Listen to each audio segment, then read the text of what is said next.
मैं बहुत हसीन और खूबसूरत थी, लेकिन शादी की पहली रात को मेरा पति मेरे करीब भी ना आया। यह सब देखकर मेरे मन में कई सवाल उठने लगे कि शायद मेरा पति किसी और से ना प्यार करता हो या फिर कहीं नामर्द ना हो। अपने साथ इस तरह का होता हुआ देख मैं एक बाबा जी के पास गई तो उन्होंने मेरे पति को सुधारने के लिए मुझे भभूत दिया। उस भभूत को मुझे अपने पति को खाने पीने की चीज़ों में मिलाना था। जब मैंने उस भभूत को अपने पति के खाने में मिलाया तो मेरे पति ने उस रात जो मेरा हाल किया, मेरी तो चीखें निकल गई। मेरा नाम गरिमा है। मैं दिखने में बहुत खूबसूरत थी। अभी मेरी उम्र बहुत कम थी कि मेरे घर वाले मेरी शादी के बारे में सोचने लगे। अपनी शादी की बात सुनकर मैं हैरान थी कि शादी, वो भी मेरी, और इतनी जल्दी। पर अब तो जो होना था वो होने ही वाला था। मेरी उम्र कम होने के नाते शादी के बारे में मुझे कुछ भी पता नहीं था कि शादी के बाद होता क्या है। मेरी बचपना और ना समझदारी देखकर मेरी माँ ने मुझे कुछ दिनों के लिए मेरी मौसी के घर पर छोड़ दिया, क्योंकि मौसी के घर शादीशुदा और मेरी हम उम्र बहुत सी लड़कियां थीं, ताकि वो लोग शादी के बाद होने वाली सभी बातों की ट्रेनिंग मुझे दे सके। मौसी के घर जाते समय मेरी माँ ने मुझे समझाया कि तुम उनके घर पर रहोगी तो वो लोग तुम्हें सब कुछ सिखा देगी कि शादी के बाद घर कैसे बसाना है, किसके साथ का कैसे बात करनी है। मेरी तैयारी ऐसे करवाई जा रही थी जैसे कि जंग पर जाने से पहले फौजी की ट्रेनिंग करवाई जाती है।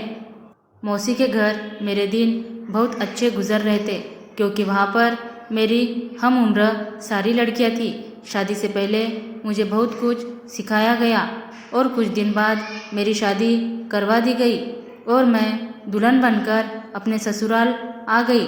शादी की पहली रात को अपने मन में अनोखे ख्वाब लिए मैं सुहाग की सेज पर दुल्हन बन बैठी हुई अपने पति का बेसब्री से इंतज़ार कर रही थी। लेकिन कुछ देर बाद जब मेरा पति मेरे कमरे में आया तो उसकी हरकत देखकर तो मैं हैरान थी, क्योंकि जो बातें मुझे मेरे मौसी के घर पर सिखाई गई थी कि शादी की पहली रात को तुम्हारे साथ ये होगा वो होगा, पर ऐसा तो कुछ भी मेरे साथ नहीं हो रहा था। ना तो मेरे पति ने मेरा घूंघट उठाया और ना ही मुझे मुंह दिखाने का कोई तोहफा दिया। अपने साथ यह सब होता हुआ देख मुझे बार बार मेरी मौसी के घर की बातें याद आ रही थी, क्योंकि जो बातें मुझे वहाँ पर सिखाई गई थी वैसा तो मेरे साथ कुछ भी नहीं हो रहा था। मेरा पति तो मुझसे दूर दूर था। अपने पति की यह हरकत देखकर मैं बहुत परेशान थी कि आखिर ये मेरे साथ ऐसा क्यों कर रहा है। मैं इतनी ज़्यादा खूबसूरत थी, हसीन थी और कम उम्र भी थी, फिर भी मेरे पति ने एक बार भी मेरी तरफ नज़र उठाकर भी नहीं देखा। मैं पूरी रात रोती रह गई, पर उसने मुझसे कुछ भी पूछा तक नहीं और वो चादर तानकर सो गया। अगली सुबह मैंने घर में किसी को यह महसूस नहीं होने दिया कि रात को मेरे साथ मेरे पति ने ऐसा बर्ताव किया। ऐसे ही किसी तरह मेरे दिन और रात गुजर रहे थे। मैं अंदर ही अंदर घुट रही थी, क्योंकि यह बात मैं किसी को बता भी नहीं सकती थी, क्योंकि यह तो मेरी और मेरे पति के बीच की बातें थी। मैं किससे कहने जाती। कुछ दिन बाद मेरी मौसी की बेटी रूबी मुझसे मिलने आई। वो लगभग मेरी हम उम्र थी और हम दोनों के बीच एक दोस्ती जैसा रिश्ता था। उसे देखकर मैं बहुत खुश हुई। उसे चाय नाश्ता कराया और अपने कमरे में लेकर आ गई और कमरे का दरवाज़ा बंद कर दिया। दरवाज़ा बंद करने के बाद उसे पकड़कर मैं फूट फूट कर रोने लगी। मुझे यूँ रोता हुआ देखकर उसने पूछा, क्या हुआ गरिमा, तुम रो क्यों रही हो? उसके पूछते ही मैंने रोते हुए अपने और अपने पति के बीच की सारी हकीकत उसे बता दी। यह सब सुनकर वो हैरान थी। उसने हैरानगी जताते हुए कहा, ऐसा हो ही नहीं सकता कि शादी की पहली रात हो और तुम जैसी बीबी हो और पति पत्नी के करीब ना आए, उससे बात तक ना करे। ऐसा कैसे हो सकता है? मुझे लगता है कि तुम्हारे पति के साथ कोई बहुत बड़ी प्रॉब्लम है।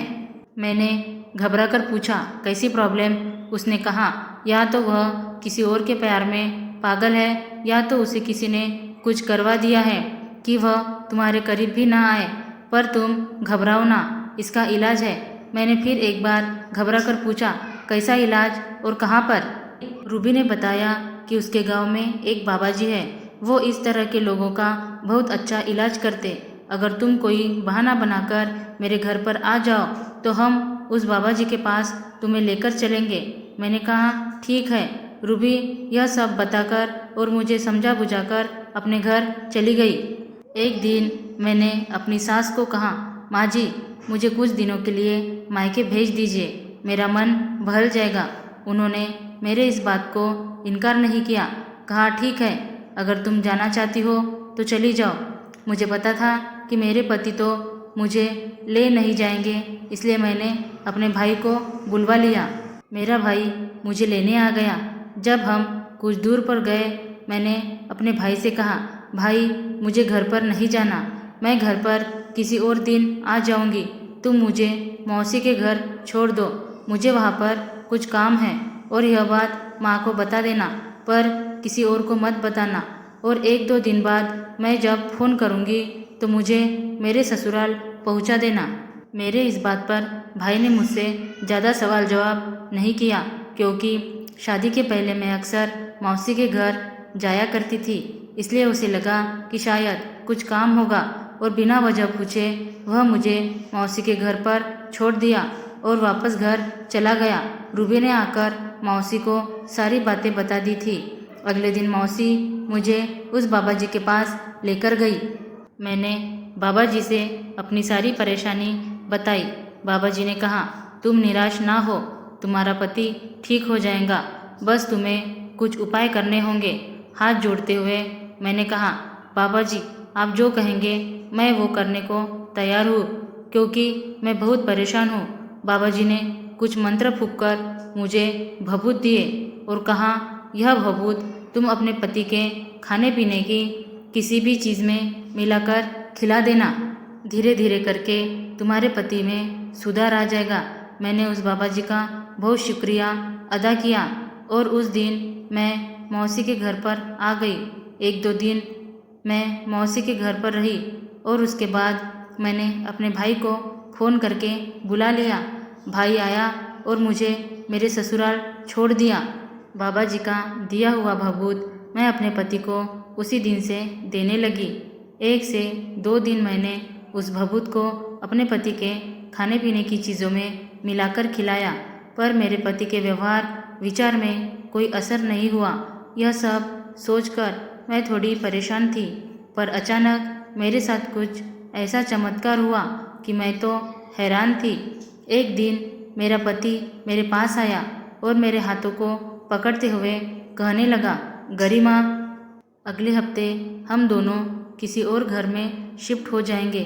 उसकी बातें सुनकर मैं हैरान थी कि किसी और घर में आखिर क्यों। मैंने उससे कहा, पर यह घर भी तो ठीक है, आप दूसरे घर में क्यों जाना चाहते हैं? उसने कहा, अपनी प्राइवेसी के लिए। उसकी बातें मुझे थोड़ी अजीब लगी, पर थोड़ी थोड़ी खुशी भी हुई कि लगता है कि उस बाबा जी के भभूत का असर मेरे पति पर हो रहा है। शायद हम लोग अलग घर में रहेंगे तो मेरा पति मुझे बहुत प्यार करेगा और मेरे साथ अच्छा बर्ताव भी करेगा। शायद वह अपने घर वालों से शर्माता है, इसलिए मुझसे ज़्यादा बातचीत नहीं करता। असल बात क्या थी यह तो मुझे नहीं पता, पर मुझे लग रहा था कि शायद यही सच है। मुझे अब 1 से 2 दिन और भभूत खिलाना था, पर जब आखिरी दिन मैंने अपने पति को भभूत खिलाया तो उस रात मेरा पति मुझसे पूछने लगा, तुम मेरे खाने में कुछ मिलाती हो क्या? मैंने हिचकिचाहट भरे अंदाज में कहा, नहीं नहीं। उसने कहा, छुपाने की ज़रूरत नहीं, मुझे सब कुछ पता चल गया है। यही कहते हुए उसने कमरे का दरवाज़ा बंद किया और अपने पैंट की बेल्ट निकाली और मुझे पीटना शुरू कर दिया। वो मुझे इतना पीटा कि मेरे मुंह से चीखें निकली जा रही थी। मुझे मारते हुए वह कह रहा था कि मुझे सब कुछ पता चल गया है, कि तुम किस बाबा जी के पास गई थी और मुझे सुधारने के लिए मेरे खाने पीने में कुछ मिलाती हो, तो कान खोलकर सुन लो, मैं कभी सुधरने वाला नहीं हूँ। मेरी दिलचस्पी किसी औरत में नहीं बल्कि मर्द में है। यह बात मेरे सभी घर वालों को भी पता है। शादी तो उन्होंने मेरी इसलिए करवाई ताकि वो समाज का मुंह बंद कर सके, और मैं अलग घर में इसलिए रहना चाहता था ताकि मैं वहाँ पर अपने दोस्तों को बुला सकूं और उनके साथ मज़े कर सकूं, और तुम्हें मैं वहाँ पर अपनी नौकरानी बनाकर रखता। मेरी चीखें सुनकर बाकी घर वालों ने दरवाज़ा पीटना शुरू कर दिया, पर आशुतोष मुझे तब तक पीटता रहा जब तक मैं बेहोश ना हो गई। जब मैं बेहोश हो गई तो वो दरवाज़ा खोलकर कमरे से बाहर निकल गया। मेरी हालत मरने जैसी हो गई थी। मुझे जल्दी से हॉस्पिटल ले जाया गया। हॉस्पिटल जाने के बाद जब मेरी हालत में थोड़ा सुधार हुआ तो मैंने फ़ोन करके अपने मायके वालों को बुला लिया। जब वो लोग आए तो उन्हें देखते ही मैं रोने लगी। उन लोगों ने मेरी इस हालत की वजह पूछी तो मैंने उन्हें सब कुछ बता दिया और कहा, अगर आप लोग चाहते हैं कि मैं जिंदा रहूं तो आप लोग मुझे अपने साथ लेकर चले। यह सब सुनकर मेरी माँ बहुत डर गई और मुझे अपने साथ लेकर चली आई। कुछ दिन बाद आशुतोष से मेरा तलाक करवा दिया गया। कुछ दिन तक तो मैं यूं ही अपने गम के साथ जी रही थी कि रोशनी की एक किरण मेरे पास आई और मेरी सुनी सी जिंदगी को रोशन कर गई। कुछ दिन बाद मेरे लिए एक रवि नाम के शख्स का रिश्ता आया। रवि की पत्नी एक हादसे का शिकार हो गई थी और अब वो इस दुनिया में नहीं थी। उनका एक 2 साल का बेटा भी था। शादी से तो मेरा मन टूट गया था, पर मेरे घर वालों ने मुझे बहुत समझाया। शादी से पहले मुझे रवि के साथ बातचीत करने और घूमने फिरने का मौका दिया गया। रवि से मिलने के बाद मुझे एहसास हुआ कि दुनिया में कुछ लोग बहुत बुरे होते हैं तो कुछ लोग बहुत अच्छे भी होते हैं। रवि बहुत अच्छे इंसान थे। मेरे ना चाहते हुए भी उन्होंने मेरा दिल जीत लिया और मैं भी शादी के लिए मान गई। कुछ दिन बाद मेरी शादी रवि से करवा दी गई। मैंने भी रवि के बेटे को एक्सेप्ट किया, उसे अपने से ज़्यादा प्यार दिया। आज मेरी शादी को 10 साल गुजर गए, पर रवि मुझे इतना खुश रखते कि लगता है कि मेरी शादी अभी अभी हुई है। कुछ दिन बाद मुझे आशुतोष के बारे में पता चला कि उसके माँ बाप इस दुनिया में नहीं है।